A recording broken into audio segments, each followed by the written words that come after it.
نحمدہ ونصلی علی رسولہ الکریم اما بعد فاعوذ باللہ من الشیطان الرجیم بسم اللہ الرحمن الرحیم لقد خلقنا الانسان فی احسن تقویم صدق اللہ العظیم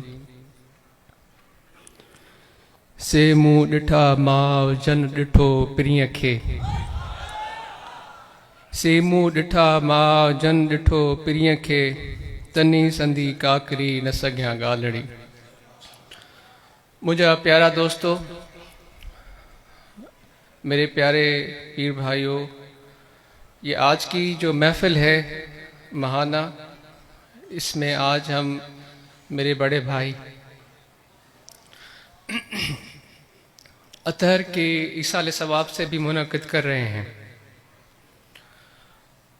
تو ہر انسان کو اللہ تبارک و تعالیٰ نے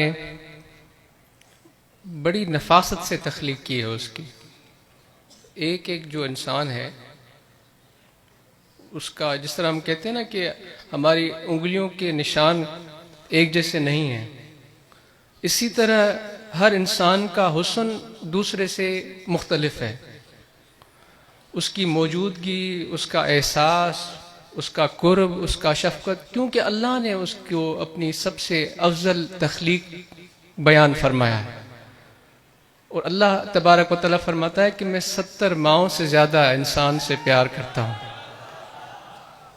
تو اس کی تخلیق کس حسن، آپ جب ہم سوچتے ہیں، پہلے ہم ذکر کرتے ہیں اپنے محبوب مرشد کا، ہمارے سامنے جلوہ کر رہے ہیں نا، آپ مشاہدہ کریں کتنی خوبصورت احساس ہے ان کی موجودگی کا۔ کیوں کھینچ کر چلے آئے ہیں ہم یہاں پر، آج سب بیٹھے ہیں، محسوس دل میں محسوس ہوتی ہے نا وہ محبت، وہ گرمی، وہ قرب، وہ پیار۔ جو آگے بیٹھے ہیں وہ کیسے محسوس کریں، مگر میرا دل کہتا ہے جو پیچھے بیٹھے ہیں وہ اور بھی جوش اور محبت سے اپنے شیخ کے دیدار کو محسوس کریں۔ تو اسی طرح میرا جو بڑا بھائی اطہر، اس کی جو شخصیت، اس کا کردار، بظاہر تو وہ کمزور ضعیف تھا، مگر اس کے اندر جو روح اور جو اس کی موجودگی کا احساس تھا وہ بہت خوبصورت ہے۔ کیونکہ جب میں ابھی آپ سے ذکر کر رہا ہوں وہ محسوس کر رہا ہوں میں ساری خوبصورتی۔ چاہے وہ کس سے ملتا تو اس کو پوری توجہ دیتا، اس کی بات سنتا اور پھر یاد رکھتا کہ فلاں شخص سے میری ملاقات ہوئی، اس کا نام یاد رکھتا، اس کے بچوں کے بارے میں اس کو پتا ہوتا۔ پھر جب ہم سے ملتا تو وہ پھر اسی محبت، اسی شفقت، اسی پیار سے ملتا۔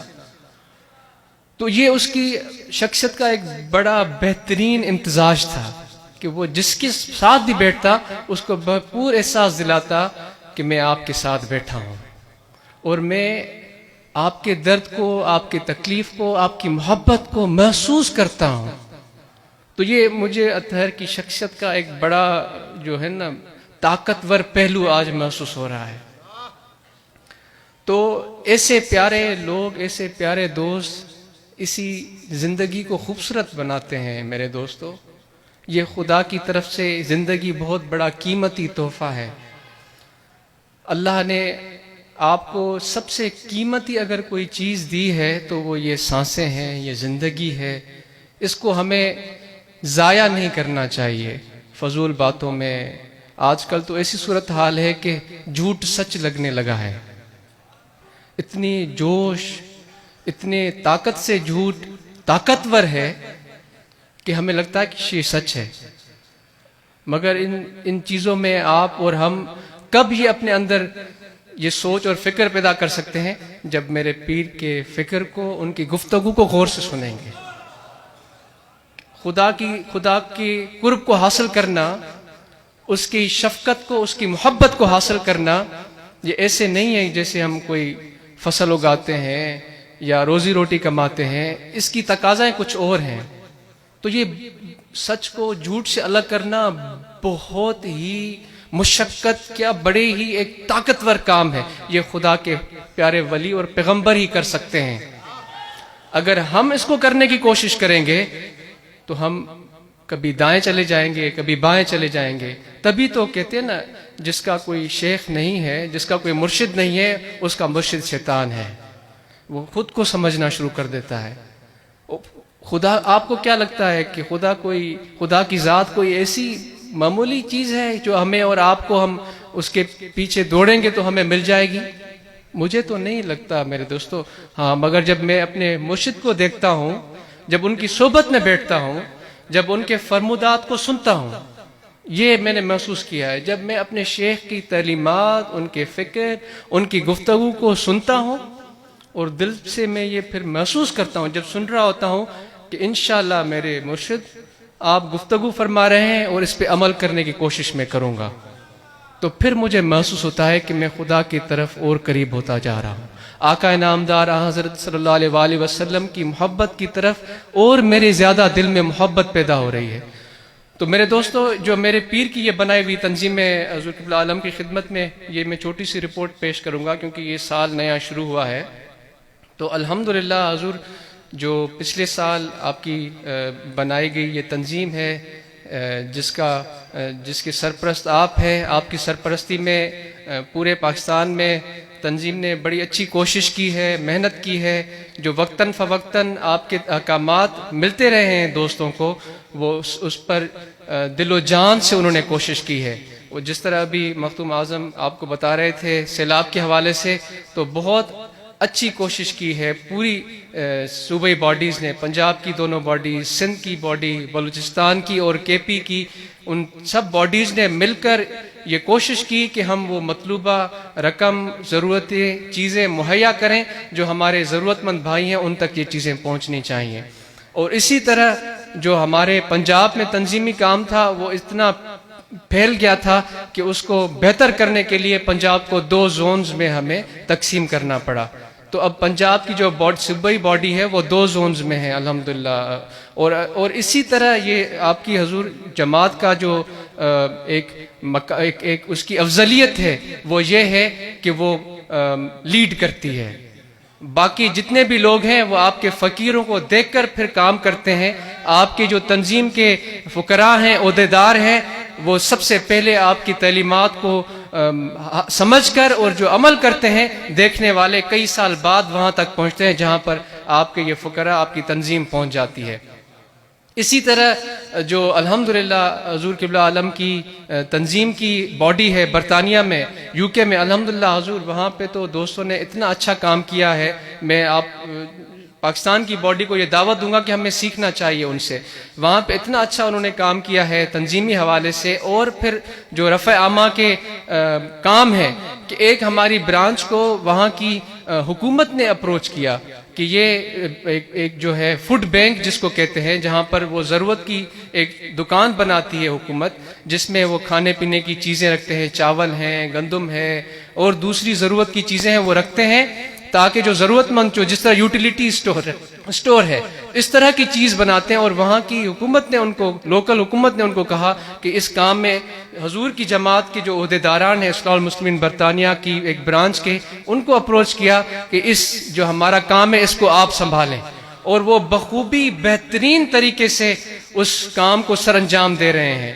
اور صرف یہی نہیں، پھر ایک برانچ میں وہ ریگولرلی جو دوست ہیں، کیونکہ غربت دنیا میں ہر جگہ موجود ہے میرے دوستو، ضرورت مند، بھوکے پیاسے ہر جگہ موجود ہیں. ہمیں پتہ اس لیے نہیں ہوتا کہ جو ہمیں چیزیں میسر ہوتی ہیں ہم سمجھتے ہیں کہ ہمارے پاس بہت تھوڑا ہے، لوگوں کے پاس بہت زیادہ ہے. بھوک، افلاس، تنگ دستی یہ دنیا میں ہر جگہ موجود ہے. اس کی شکل و صورت مختلف ہو سکتی ہیں.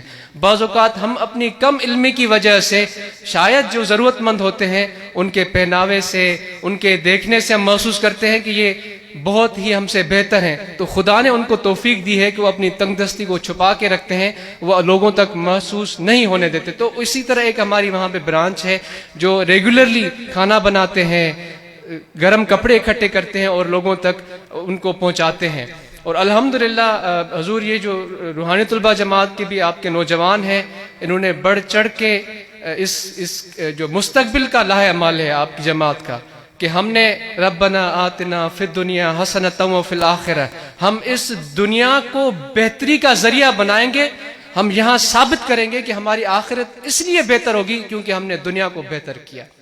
خدا نے یہ دنیا کا تحفہ ہمیں دیا، آقا نامدار حضرت صلی اللہ علیہ وآلہ وسلم نے اس دنیا میں ہمیں جینا سکھایا، اور خدا کی تخلیق ہوئی اس دنیا کو ہم نے سنبھالا، یہاں پہ جو انسانیت کے حقوق تھے ان کو پورا کیا، جو خدا کی طرف سے جاندار چرند پرند جتنی بھی چیزیں تھیں، جو ماحول ہمیں دیا کیا تھا، اس کو ہم نے نقصان تو نہیں پہنچایا بلکہ اس کو بہتر کرنے کی کوشش کی۔ تو انشاءاللہ میرے حضور یہ انشاءاللہ آپ کی جو تنظیم ہے یہ اسی طرح دن رات آگے بڑھتی رہے گی، اور جتنے بھی تنظیمی عہدیداران ہیں میں آپ کی خدمت میں بلکہ پوری جماعت کی خدمت میں یہ عرض رکھوں گا، میں نے پہلے بھی عرض رکھا تھا کہ اس جماعت کا اپنا دستور العمل ہے، آئین ہے، جو آپ کو بتاتا ہے کہ آپ کو کس طرح سے کام کرنا چاہیے، آپ کی حدود کیا ہے۔ جب یہ آپ اس حدود میں اور اس طریقے کار میں رہ کر ہی ہم کام کریں گے تو اس جماعت کی خوبصورتی جیسے میرے حضور چاہتے ہیں، اور آپ نے دیکھا ہے کہ اس جماعت کا سفر کتنا خوبصورت رہا ہے، آج جو اتنے نفاست کے ساتھ آپ یہاں پر بیٹھے ہوئے ہیں، اور بھی پروگراموں میں آپ جاتے ہیں، میرے حضور کی اس جماعت کا عرس مبارک اللہ آباد شریف کے انتظامات آپ دیکھتے ہیں کس طرح سے خوبصورتی سے اس طریقے کار کو سر انجام دیتی ہے یہ جماعت، اور اسی طرح فقیر پور شریف کا پروگرام ہو یا کراچی کا پروگرام ہو، کس نظام اور خوبصورتی سے میرے محبوب مرشد سجن صاحب دامت برکاتہم عالیہ کی تنظیم کے عہدیداران اس عرس مبارک کو خوبصورتی سے سجاتے ہیں، تو یہ اس تنظیم کے دائرہ کار کی برکتیں اور فوائد ہیں۔ تو یہ اسی لیے ہوتا ہے کہ وہ سب دوستوں کو پتہ ہے کہ ہم ایک دستور العمل پر عمل کرنے کے پابند ہیں، ہمارے اختیارات کیا ہیں، اور اسی کو سمجھ کر یہ تنظیم آگے چلے گی۔ تو انشاءاللہ ہم اس خطے میں ایک ایسا مثال قائم کریں گے کہ دنیا والے دیکھنے آئیں گے کہ جو اتنا پسماندہ خطہ تھا، جہاں پر اتنی غربت تھی، جہاں پر تعلیم نہیں ہوتی تھی، جہاں پر تجارت اور کاروبار کے ذرائع میسر نہیں تھے، میرے مرشد کی یہ جماعت، یہ تنظیم یہ دنیا کو کر کے دکھائے گی اسی طرح، کیونکہ ہمارے پاس یہ عملی طریقہ موجود ہے، جس طرح آقا نامدار حضرت صلی اللہ علیہ وآلہ وسلم نے یثرب جس کو بیماریوں کا علاقہ کہا جاتا تھا اس کو دنیا کے کاروبار کا مرکز بنا دیا، جہاں پر بڑے بڑے تاجر آتے تھے، جو تبلیغ بھی ہوتی تھی، شریعت کا کام بھی ہوتا تھا، یہ ساری چیزیں چلتی تھی۔ تو میرے پیر کی یہ جماعت عین سنت پر عمل کرنے والی جماعت ہے۔ انشاءاللہ ہم آج پھر اس وقت میں یہ تنظیم میرے پیر کی تعلیمات کو سن کر اس پہ عمل کر کے دنیا کو دکھائے گی کہ ہم واقعی اس دنیا میں رہنے کے لائق ہیں، کیونکہ اللہ تبارک و تعالیٰ کی طرف سے دیا ہوا یہ ہمیں تحفہ ہے، وہ اس کو خوبصورت اور بہترین بنائیں گے انشاءاللہ۔ تو اب سب دوست ہمہ گوش ہو جائیں، اور حضور کی جو احکامات ہیں میرے بھائیوں، میرے دوستو، غور سے سنیں، غور سے سنیں، توجہ سے سنیں، اور اس نیت سے سنیں کہ میں انشاءاللہ آج جو سن کر جاؤں گا اس پہ عمل کرنے کی کوشش کروں گا۔ جزاکم اللہ خیر۔